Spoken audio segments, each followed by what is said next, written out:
नमस्कार, मैं हूं आमिल बेग। आप देख रहे हैं सिटी बुलेटिन न्यूज़। पेश हैं आज के प्रमुख समाचार। राम जन्मभूमि परिसर में राम मंदिर निर्माण का कार्य 30% पूर्ण हो चुका है और अब मंदिर के फर्श को तैयार किया जा रहा है, जिसके बाद स्ट्रक्चर के निर्माण का कार्य प्रारंभ हो जाएगा। मंदिर निर्माण का कार्य देखने पहुंचे राम मंदिर निर्माण ट्रस्ट के सदस्य कामेश्वर चौपाल ने इस निर्माण कार्य के इतिहास को आधुनिक तकनीकी के बीच संजोने की बड़ी जानकारी दी है। उन्होंने बताया कि अयोध्या में चल रहे मंदिर निर्माण की तिथि को आधुनिक संसाधन के माध्यम से सुरक्षित किया जा रहा है। दरअसल मंदिर निर्माण के हर एक प्रक्रिया में शामिल होने वाले महत्वपूर्ण तिथि और उससे संबंधित पूरी जानकारी को ट्रस्ट अपने वेबसाइट पर तैयार कर रहा है। अयोध्या पहुंचे कामेश्वर चौपाल ने जानकारी देते हुए बताया कि 2 वर्ष से जो वैश्विक महामारी थी, उससे न केवल राम जन्मभूमि का मंदिर निर्माण का कार्य बाधित हुआ, बल्कि पूरा विश्व प्रभावित रहा है। इसलिए जो हम लोगों की पहले से योजना थी, वह भी प्रभावित हुई। एक लंबा समय लग गया, फिर भी लक्ष्य जो हमने रखा है उसकी दृष्टि से कार्य संतोषजनक माना जाएगा। काफ़ी तेजी से कार्य चल रहा है और सभी प्रकार की बाधाओं को पार करते हुए भवन निर्माण समिति ने काफ़ी तत्परता और बुद्धिमत्ता से कार्य को आगे बढ़ाया है। देखिए, यदि प्रतिशत में उसको आंका जाए तो 28-29% काम पूर्ण हो गया, ऐसा कहा जा सकता है। एक वैश्विक जो महामारी कहिए, उससे न केवल राम जन्मभूमि का कार्य प्रभावित हुआ, बल्कि पूरे विश्व प्रभावित हो गया। उससे हम लोग भी प्रभावित हुए। विश्व क्षय रोग दिवस के अवसर पर जिलाधिकारी नीतीश कुमार की अध्यक्षता में आयुक्त कार्यालय स्थित गांधी सभागार में जनपद के 1885 क्षय रोगियों को गोद लेकर पोषण आहार वितरण कार्यक्रम आयोजित किया गया। मुख्य अतिथि मंडलायुक्त अयोध्या नवदीप रिणवा ने दीप प्रज्वलित कर कार्यक्रम का शुभारंभ किया। विश्व क्षय रोग दिवस में अपने उद्बोधन में मंडलायुक्त ने कहा कि मंडल स्तर के सभी अधिकारी क्षय रोग के मरीजों को गोद लेंगे। उन्होंने बताया कि सरकार द्वारा दवाएं मुफ्त दी जा रही हैं तथा सरकार द्वारा उनके पोषण मुफ्त योजना हेतु 500 रुपया प्रति माह भी दिया जा रहा है। ऐसे रोगियों को पारिवारिक इमोशनल सपोर्ट की आवश्यकता रहती है। यही कर्तव्य अधिकारियों को निभाना है। उन्होंने कहा कि अधिकारियों को मरीज के रोग की गंभीरता के बारे में बात करनी चाहिए। उन्हें नियमित रूप से दवाएं लेने के लिए प्रेरित करना चाहिए। दवाओं में गैप न होने पाए। क्षय रोगियों को अधिक से अधिक चिन्हित किया जाए और उन्हें मुफ्त पोषण आहार दिया जाए। जिलाधिकारी ने अपने संबोधन में कहा कि इस कार्य में लगे स्वयंसेवी संगठन NGO सभी बधाई के पात्र हैं। उन्होंने कहा कि क्षय रोग के मरीज को 6 महीने तक नियमित दवाई लेनी पड़ती है। कार्यक्रम का संचालन क्षय रोग अधिकारी डॉक्टर अजय मोहन के द्वारा किया गया। मैं आज 24 मार्च को वर्ल्ड टीबी डे विश्व क्षय दिवस के अवसर पर सभी अयोध्यावासियों को ये बताना चाहता हूँ कि हमारे देश में अभी भी टीबी का रोग चल रहा है प्रदेश में और जनपद में। तो लगभग 6000 के आसपास मरीजों का अंदाज़ा रहता है कि हमारे जनपद में होंगे। आज के दिन में हम लोगों ने ये जो कार्यक्रम एक गोद लेने का किया है मरीजों को, गैर सरकारी संस्थाएं आगे बढ़ के आई हैं, हमारे सरकारी अधिकारियों ने इन मरीजों को गोद लिया है। गोद लेने का अर्थ है कि इन मरीजों को जो पौष्टिक आहार मिले, केवल दवाई नहीं, दवाई तो सरकार की तरफ से मुफ्त दी ही जा रही है, 500 रुपये भी दिए जा रहे हैं, लेकिन ये महसूस किया गया कि इसके अलावा भी उनको एक आर्थिक मदद, अच्छा खाना खाने के लिए मिलने की आवश्यकता है, जो गोद लेने वाली संस्थाओं और अधिकारियों के द्वारा दिया जाएगा। विश्व क्षय रोग दिवस है और 24 मार्च 1882 में सर हेनरी हरमैन रॉबर्ट कॉक इन्होंने माइकोबैक्टीरियम ट्यूबरकुलोसिस नाम के बैक्टीरिया की खोज की, जिससे टीबी होता है। तो इसी को याद रखने के लिए और इसी से ये याद रखना चाहिए कि हमारे चारों तरफ ये टीबी का जो माइकोबैक्टीरियम ट्यूबरकुलोसिस है, ये विद्यमान है, ये हमारा शत्रु विद्यमान है और इससे हमको बचाव करना है। और जो लोग इसके सफ़र कर रहे हैं, उनका जल्दी से जल्दी उनका डायग्नोस करना है, ट्रीटमेंट करना है और उनको इमोशनल और सपोर्ट देना है। उनको दवाइयाँ भी उपलब्ध करानी है और उसके बाद DBT द्वारा 500 रुपये का उनको पोषक आहार भत्ता दिया जाना है। आज कार्यक्रम क्या था यहाँ पर? आज का कार्यक्रम में इस अवसर पर अयोध्या के डोगरा रेजिमेंट के शताब्दी समारोह में गुरुवार को उत्साह, शौर्य व सम्मान का अद्भुत संगम दिखा। जमेदार लाला परेड ग्राउंड में परेड की सलामी लेने और रेजिमेंट को निशान प्रदान करने के बाद सैन्य अधिकारियों और सैनिकों को संबोधित करते हुए थल सेना प्रमुख जनरल मनोज मुकुंद नरवणे ने कहा कि भारतीय सेना सीमा पर शांति बनाए रखने के लिए प्रतिबद्ध है। थल सेना अध्यक्ष ने गठित इकाइयों को उनकी सेवा के शुरुआती चरणों में शानदार प्रदर्शन के लिए बधाई दी। उन्होंने 20 व 21 डोगरा के सभी रैंकों और परिवारों को अयोध्या के 122 परीक्षा केंद्रों पर परीक्षा आज से शुरू हो गई। यूपी बोर्ड की पहले दिन की परीक्षा आज संपन्न हो गई। पहली पारी में 8 बजे से 11:15 बजे के बीच हाई स्कूल की हिंदी एवं प्रारंभिक हिंदी की परीक्षा संपन्न हुई, जबकि दूसरी पाली में 2 बजे से 5:15 के बीच इंटरमीडिएट की हिंदी सामान्य हिंदी परीक्षा संपन्न हुई।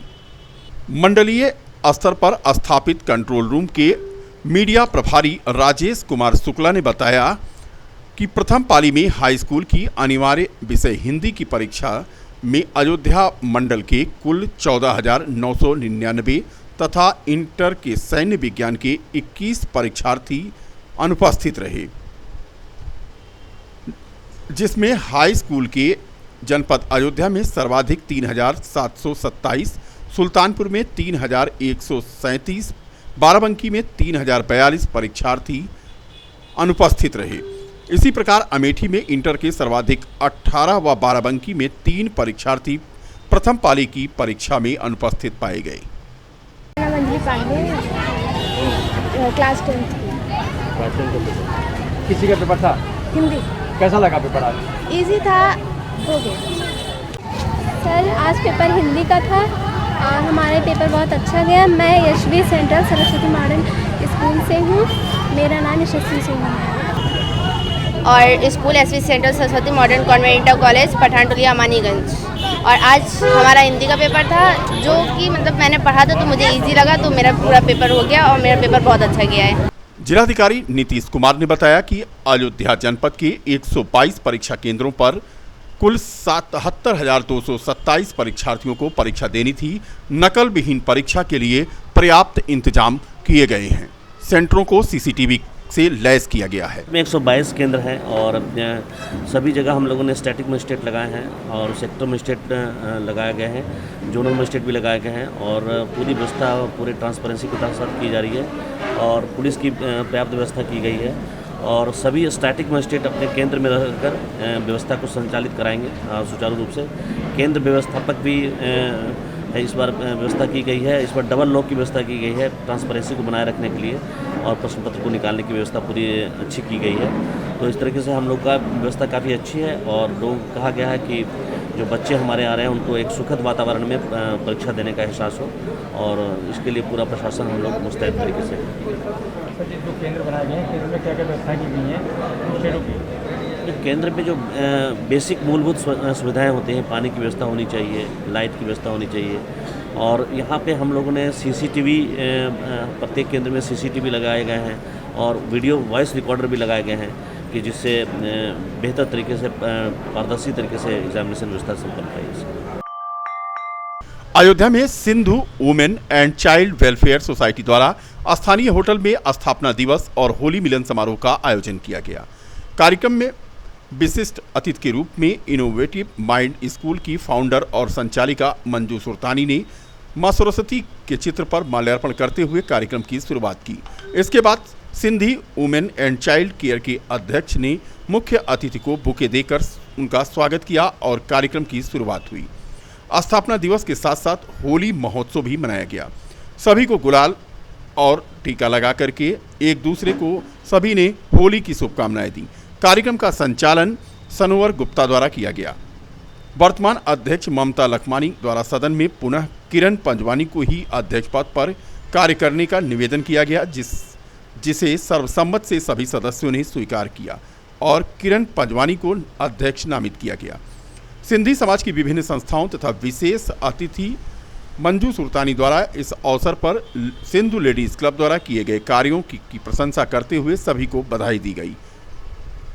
आज Sindhu ladies club Sindhu women and child welfare society द्वारा यहाँ प्रोग्राम किया गया है, जिसमें सारी क्लब की मेंबर्स को ही बुलाया है और सबने मिलकर स्थापना दिवस और होली मिलन समारोह में भाग लिया और काफ़ी सारे कार्यक्रम जो अभी हमारे होने जा रहे हैं वो आप सब मिलके यहाँ देखेंगे। वैसे आप मेरे चैनल के माध्यम से क्या संदेश देना चाहते हैं समाज को? हम यह संदेश देना चाहेंगे कि होली मिलन में सब एक दूसरे से मिल के रहें, भाईचारा हमेशा बना रहे और एक दूसरे से आपसी सौहार्द से मिलते रहें। क्या नाम है? मैं किरण पंजवानी, सिंधु लेडीज़ क्लब। रौनाही थाना क्षेत्र के इब्राहिमपुर रोड पर जाफर मेमोरियल स्कूल से पढ़कर घर लौट रही कक्षा 9 की छात्रा जाहिरा पुत्र अजमल रोड क्रॉस कर रही थी कि बाइक सवार ने उसे टक्कर मार दी, जिससे वो गंभीर रूप से घायल हो गई। दोनों बाइक सवार भी घायल हो गए। तीनों को जिला चिकित्सालय लाया गया है, जहां पर उनका इलाज चल रहा है। जानवर को बचाने के चक्कर में बाइक सवार 2 लोग घायल हो गए। थाना तारुन के तहसीनपुर के रहने वाले सत्यनारायण पांडे के 34 वर्षीय पुत्र वीरेंद्र पांडे अपने मित्र के साथ बाइक से गाड़ी बनवाने जा रहे थे कि सुकुल का पूर्वा के पास जानवर को बचाने के चक्कर में बाइक दुर्घटनाग्रस्त हो गई और दोनों ही व्यक्ति गंभीर रूप से घायल हो गए। पूरा कलंदर थाना क्षेत्र के मूसेपुर गांव में पति ने अपने पत्नी को जमकर पीटा और वह गंभीर रूप से घायल हो गई। बेहोशी की हालत में उसे जिला चिकित्सालय लाया गया। बता दें कि मजदूरी का काम करने वाले गंगा प्रसाद किसी व्यक्ति को घर बुलाते थे और पत्नी ने उसे मना किया तो उसकी जमकर पिटाई कर दी। सिविल लाइन स्थित तहसील रोड पर बेहोश होकर के एक वृद्धा गिर गई, जिसे महिला पुलिस और वार्ड की पार्षद दोनों ने मिलकर के उसे अस्पताल पहुंचाया। बता दें कि नगर कोतवाली के सिविल लाइन एरिया अंतर्गत सदर तहसील रोड पर एक 65 वर्षीय महिला अचानक बेहोश होकर के गिर गई। फिलहाल महिला कुछ बोल नहीं पा रही थी और घायला अवस्था में है। उसे जिला चिकित्सालय 108 एम्बुलेंस के जरिए भेजा गया। मिल्कीपुर सुरक्षित सीट से विधायक चुने जाने के बाद आज पूर्व मंत्री अवधेश प्रसाद ने मिल्कीपुर की जनता का आभार व्यक्त किया। उन्होंने कहा कि विधानसभा आहूत होने जा रही है और इस बार विधानसभा में विपक्ष की भूमिका में सशक्त तरीके से जनता की समस्याओं को समाजवादी पार्टी रखेगी। उन्होंने कहा कि महंगाई, साड़ के अलावा उत्तर प्रदेश में बढ़ते अपराध पर सरकार को घेरने का काम समाजवादी पार्टी करेगी। जनपद और प्रदेश के सभी सम्मानित आदरणीय सभी सम्मानित भाइयों बहनों नौजवान साथियों को हार्दिक बधाई। और मिल्कीपुर विधानसभा क्षेत्र से हमें जो वहाँ की महान जनता ने हमें जिताने का काम किया है उसको हार्दिक बधाई और हार्दिक अभिनंदन का संदेश देने के लिए था। और विधानसभा आहूत होने जा रही है। इसमें जनता के तमाम मुद्दे जो ज्वलंत मुद्दे जिन मुद्दों को हम पिछले वर्षों में उठाते रहे हैं, खास मुद्दा रहा है किसानों की खेती सांडों से बचाने के लिए, आवारा पशुओं से बचाने के लिए, सांडों से मरने वाले रोते बिलखते परिवार को 5 लाख रुपए की आर्थिक सहायता देने के लिए और जो हजारों लोग सांडों से जख्मी हुए हैं उनको आर्थिक सहायता देने के लिए और खेती को बचाने के लिए सरकार पर हम हमेशा धरना प्रदर्शन देकर मांग पत्र देते रहे हैं।